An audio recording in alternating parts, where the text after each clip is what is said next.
Welcome to today's Awesome Marriage Podcast. Today, Gabrielle McCullough joins me. Gabrielle is a Gen Z mom and wife. She's an evangelist. She's a disciple maker.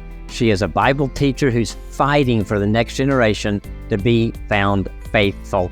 She has so much passion for what she does. I think you're going to love this. Let's go to the studio right now.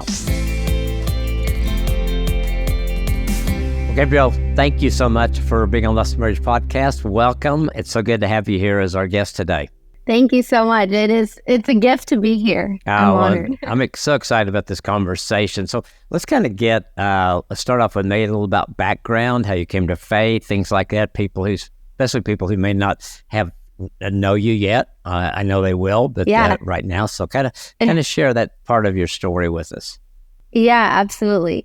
I grew up in kind of the Twin Cities of Minneapolis, Minnesota, and grew up with parents that, I feel like a lot of people kind of start their story with like, I grew up in a Christian home. And I always tell people like, I grew up in a Christian home, but what I mean by that is like my parents were fully devoted followers of Jesus, and from a young age taught us the scriptures and really showed us that following Jesus really is the abundant way to live. So it wasn't just a home where we like went through the motions and went to church every Sunday. Like my parents really faithfully discipled us from a young age. And so, I would say like truly from a young age, I had this a desire to know more about God, like a curiosity about who he was and a desire to know the scriptures. But I would say it wasn't until later into middle school and high school that I, fully was walking with Jesus. And it was kind of towards the end of my 8th grade year. And I'd say for me, there was this distinction between believing out of head knowledge that Jesus had the power to save me from sin and to give me everlasting life. And there was this shift of like, oh, he's actually Lord, like to confess that he's Lord and to believe that he was raised from the grave. And that was the difference for me, that if he is not just my Savior, but also my Lord, then that means like a full devotion, a full submission to who he was. And that changed everything for me. And I would say, I came to the Lord at a young age, and he had my heart completely throughout middle school and high school. And that just kind of launched this trajectory of like, okay, I actually believe that he died and resurrected from the grave and that he's coming back soon. And so then how does that impact like the way that I live? How does that impact my friendships and my high school experience and the way I spend my time? And growing up in Minnesota, I was not around like a ton of Christians. Like my high school experience was a lot of people who not only didn't believe in Jesus, but were pretty outspoken and just had this like hostility towards God. And that just kind of lit in me this like fire of I desperately want my friends to know Jesus. And that's my story. Wow, that's so good. So when did you, because obviously the home you grew up in is in so many ways unique, because I think you're right. A lot of people say they grew up in Christian homes and they go to church and everything, and I'm not putting that down at all, but your parents took that extra step, it sounds like, to really help you guys understand what it meant to follow Christ. Absolutely. Yeah. Like it was just, they were the real deal. And they showed us that following Jesus, it impacts every area of your life. It's not just this like going to church on Sunday and maybe going to youth group on Wednesday. Like it impacts the way that I speak to my siblings, like the way that we serve other people, the way that we love others. Like even, they taught us God's word and taught us to love the Lord. And so it was definitely different from the way I saw some of my peers who kind of just were going through the motions. Yeah. And, I'm super grateful to have parents that were fully devoted.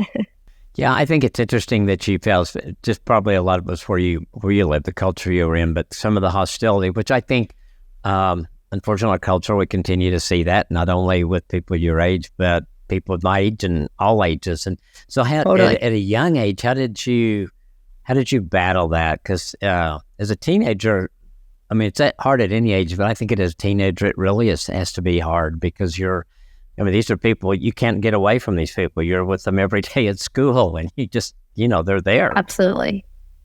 Yeah, it was really isolating. Like, it was a very, I always tell people, I feel like now that me and my husband have a little baby, it's like all of our friends are starting to have the, not like seriously having these conversations, but just starting to talk about like, well, what we do about public school, private school, homeschool. Yeah. And I always tell people, like, going to public school, and I don't know if our, opinion will change as we are like raising children, but there was something about being in the public school in high school as a Christian that just really fortified my faith, because it did feel really lonely and it felt hard. And I had people say really hurtful things to me on social media, to my face, my peers, my classmates, even teachers of mine that just really disagreed with me having, a faith in Jesus. And it was really lonely. But a scripture that I came back to often was in Jeremiah 20, I think it's verse 9, where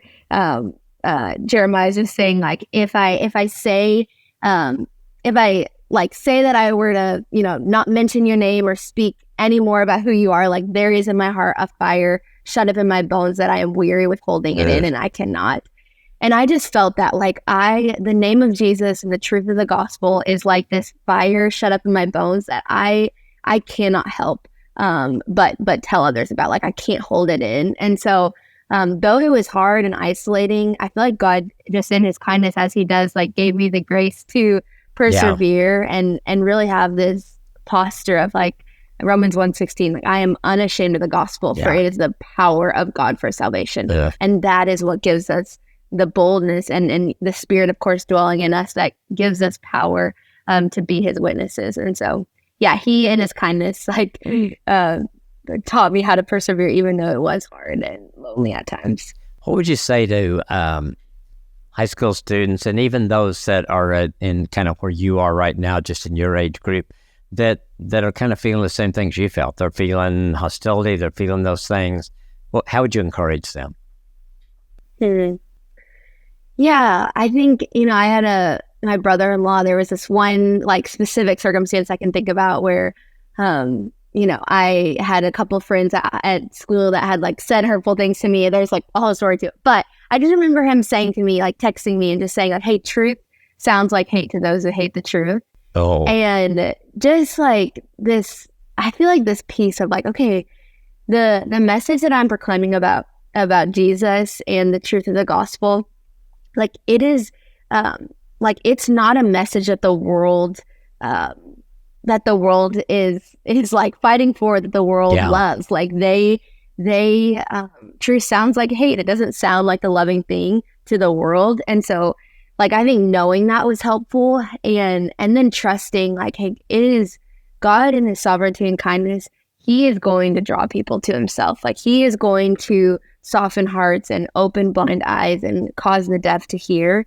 And so you can trust him, and you can be faithful, and you can open your mouth and share the gospel. But when you, like, put your head on your pillow at night, like, you can trust God with the salvation of your friends, with your generation. And so, it's not on you. And he has this really sweet invitation where he, like, invites us to be faithful and invites us to be part of the story. So good. It's so good, because it really is him, and we're just being willing to be used by him, and just absolutely, and just trust him with it, and and I know it's sometimes hard, because we'd like him to just, like, be in the flesh right here next to us, and totally. But over my experience over the years, that he's always faithful. I mean, he has never not been faithful, and I think we just have to count on that, even when it's hard. That's so good. So you say that you're fighting for the next generation to be found faithful. It's kind of play off faithful. Yeah. Unpack that a little bit, and kind of how are you doing that today? We talked about high school and some of the challenges there. So how does that play out today? Yeah, that's a great question. Yeah, I think, like, what I mean by that is, I think it's in Chronicles 16:9, where it says that the eyes of the Lord are, like, ranging throughout the earth to find people whose hearts are fully his. And I'm like, I think my desire is, like, when his eyes are roaming throughout the earth, like, I want him to fall on my generation, and I want him to be pleased. Like, oh, those are people whose hearts are fully mine. And I want him to look at me and my close friends and my husband and be and like have this just this like pleasing aroma of like, gosh, I find them as faithful. And so it's really a prayer of like, I want to fight for that. I want to fight for my generation to be found faithful in the eyes of the Lord, that we would bring like a pleasing aroma to him, that we would walk in obedience to him and be submitted to his spirit. And I'd say, again, that's, we kind of talked about high school, like the seasons are changing as far as like what it looks like. And, in this season, as I'm raising just a little 6-month-old, like there's a part of that where it's like, gosh, now a big part of my ministry and mission these days is to like love on this sweet baby and Lord willing, for my children to come to know God and for future children to know who God is. And so it looks like a lot of, like the changing diapers and just praying. Like I tell people all the time, like parenting and like raising a baby has been like the number one thing to strengthen my prayer life. Like I just like I can't help but just like constantly pray. Like I'm like there's no one that I feel this passionately about, and there's this vulnerability of like, Lord, please capture his heart and have it completely. Like that's what I'm praying all the time. And so good. I think that is like a specific of how it can look in this season. But I would say in every season, it most simply is discipleship. Like the way that the Great Commission has gone forth in every generation has most simply been by followers of Jesus saying, hey, in Matthew 28, like Jesus called us to go therefore and make disciples of all nations, to baptize and to teach them, and we're going to take up that call, and we're going to continue to be faithful to that. And that's how every generation has come to know God, has simply been by people taking seriously that ask from Jesus. And so even in this season of having a 6-month-old, I have 4 college students at Baylor, college girls that I meet with every other week, and we open up the scriptures and we confess it, and we help each other follow Jesus. And so like even I think there's been seasons where it's been teaching on stages, and I'd rally all my high school friends and we'd put on these events to share the gospel. And in this season, it looks like a lot of, having college girls in my living room and talking to them about Jesus and praying for my 6-month-old. And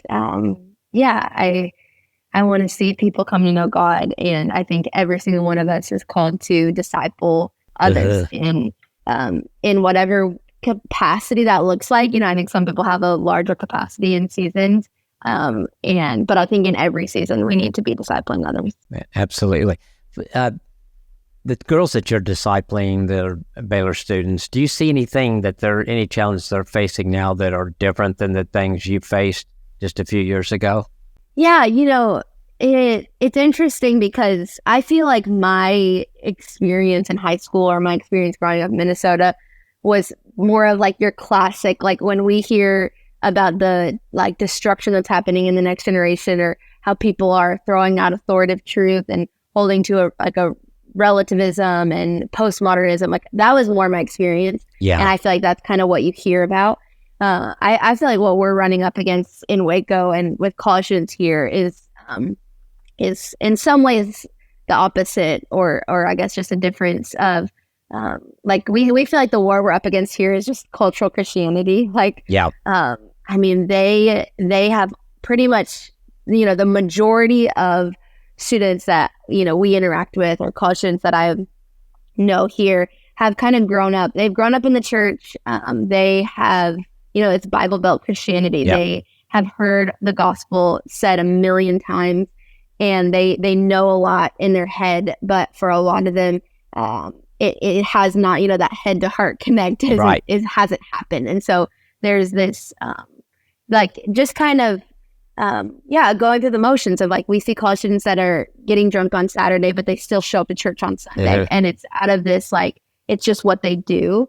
And so I think we're having to push against that of like, hey, it's following Jesus we're not doing this because it's what your parents did or what you think you're supposed to do.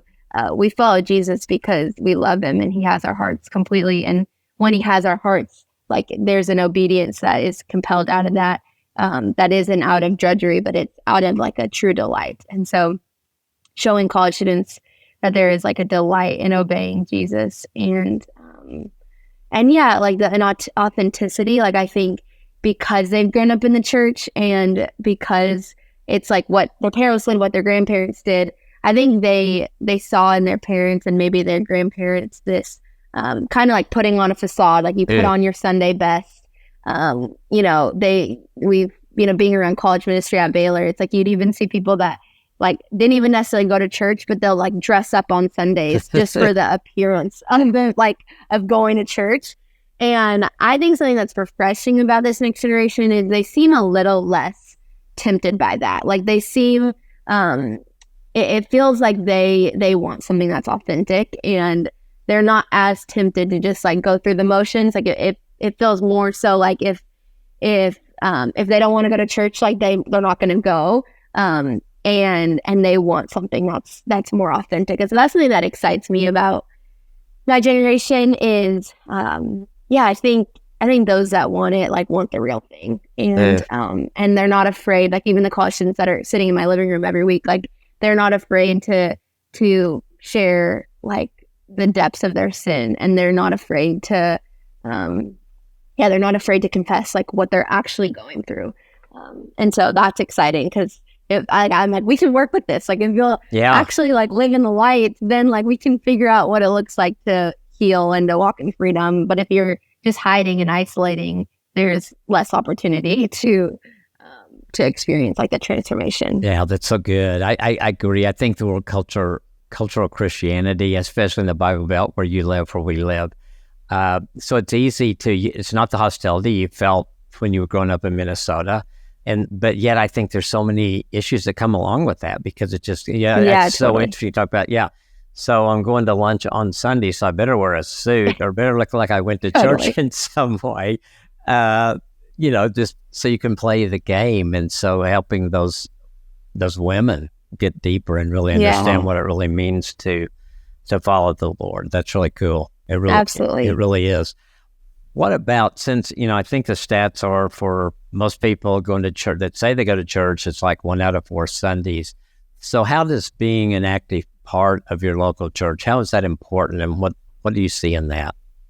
Yeah, man, it's so important. Like I think of like Hebrews 10:24 and 25, just as like, hey, don't neglect to meet together as some are in the habit of doing, but continue to encourage one another towards love and good deeds as we see the day drawing near. Like as we anticipate Christ and his return, like Christians, followers of Jesus, like do not neglect this. Do not neglect meeting together and encouraging one another. And so I told you, like, grew up in the church, but I would say like it wasn't until I graduated from high school, I moved to Dallas, and I was part of a church in Dallas called Watermark, that the Lord like really like in a whole new way helped me fall in love with the local church. And I just saw, not that I didn't see this necessarily growing up, but I did see it in a new way.